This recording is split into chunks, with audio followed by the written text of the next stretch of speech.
I would love to know what Kobe Bryant was like when the cameras weren't on. Man, I literally get there at 6 a.m. The interview starts at 8. In one of the glass windows, I see a figure sitting in the corner as we pass by. I say to the assistant, is that Kobe in there? And she goes, yeah, he's been here for like the last hour. He's in the office alone. The computer wasn't on, his phone wasn't on. It was just him like looking up. What's he doing?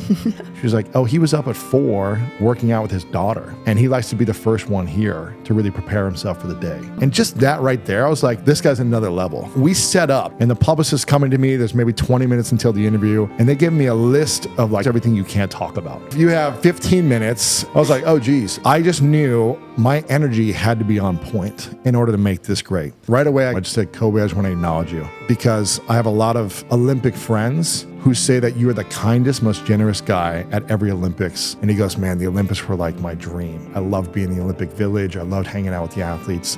And I said, I play a sport called team handball. And it's always been my dream to go to the Olympics. And he stops me. He goes, what? You play team handball? I played that in Italy when I was playing basketball. I loved playing that sport. It was amazing over there. Now we're sitting down. It's like mic'd up, shake hands. Oh, you got all that while he's standing up? Yeah. Sitting down. Dude, you're just stuff. great it's at like, this job. Let's go.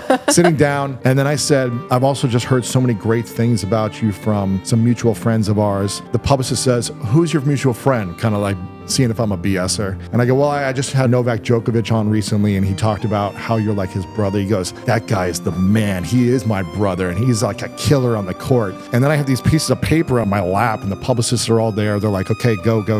And I go, I have all this information here of all the things I'm not supposed to say. Is there anything else off limits? And he just grabs my leg and looks at me and says, ask me anything you want and take as long as you need. And I get the chills just thinking about it. I got the chills just thinking about it. Right afterwards, he followed me on Instagram, DM'd me, said, I'd love to do this again sometime. And we are planning to do another one, but then the accident happened.